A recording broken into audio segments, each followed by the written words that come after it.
Hello. The story I'm going to tell you today took place in Penang, located in northwest Malaysia and one of the country's 13 states.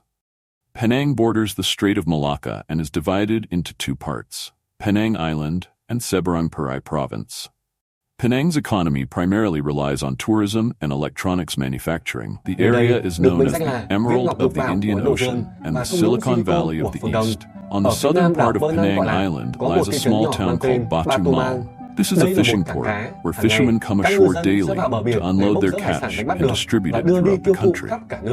In Batu Mal, there was an ordinary family living there. The head of the household was Mr. To Hoc Chun, 50 years old, who ran a poultry slaughterhouse. His wife, who was a few years older than him, was named Tan Saw Sim. They had been living together for a long time, but were not married and had no children together. Before they came together, the wife had 3 children from a previous marriage. On a July night in 2016, a horrific incident befell their family, shocking all of Malaysia. On July 16, 2016, it was a Saturday. This was during the Durian Festival, an annual event held in Malaysia from early June to late July to celebrate the durian harvest season. At 2:45 a.m., at a chicken slaughterhouse on Jalan Baru in Batu Mal, 15 workers were busily focused on their work from the early morning. The noisy sounds from various operating machines echoed throughout the slaughterhouse. To avoid being affected by the noise, some workers wore headphones and protective eyewear to avoid splashing debris during the chicken processing. Each worker had a specific task. Some were responsible for plucking chicken feathers, others for butchering, and some for sorting and packaging. Everyone had to ensure the quality of the products while maintaining work efficiency. In a corner of the wall not far away, there were a few mice nibbling for food, along with a few cockroaches scurrying around the machinery. At that moment, an incident inside the slaughterhouse was silently changing everything. The workers were still diligently focused on their daily work for food and clothing. They were also accustomed to the hard manual labor and their not-so-clean working environment. To keep up with the schedule, it was normal for the slaughterhouse to operate through the night. At 3 a.m., the workers were still working hard, but they gradually realized something strange. The boss, Mr. To Hoc Chun, had not yet appeared. This was unusual, as he usually frequently came out to chat with everyone and check on the progress of work. To investigate this abnormality, some workers told each other and decided to go to the boss's office to check the situation. The boss's office was very close, right inside the container house within the slaughterhouse. Then, some workers temporarily stopped working and went there together. When they pushed open the office door, the scene before their eyes horrified everyone present. All 4 members of the boss's family had been brutally murdered. The scene was filled with the smell of blood, a horrific sight of death. This unexpected tragedy terrified the workers there. Some timid workers even screamed out in fear. The bloody images of the 4 lives lost filled their minds. After calming down, they dialed 999 to call the police. The shrill sound of police sirens broke the early morning silence of that Saturday. A large police force arrived and cordoned off the entire area. The slaughterhouse was built in a simple, well-ventilated tin structure. Outside the slaughterhouse, there were many piles of chicken feathers, easy to find. The investigators went through the main gate and the backyard, where some machines were still operating. Going straight along the path inside, at the end of the road was a 2-story tin house converted from 4 containers. The first and second floors had several bedrooms, all with windows for ventilation and light. Following the guidance of some workers, the police learned that the boss's office and bedroom were both on the first floor.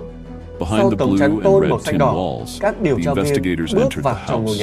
They were greeted by a strong, pungent smell of blood that hit their noses. In the office, there were some overturned chairs on the floor. In the hallway, a middle-aged man was lying motionless under the stairs. Not far away, a fairly young man and a child were lying still there. The first-floor bedroom door was wide open, and inside the messy room, a middle-aged woman was lying on the bed. The bloody scene was extremely tragic.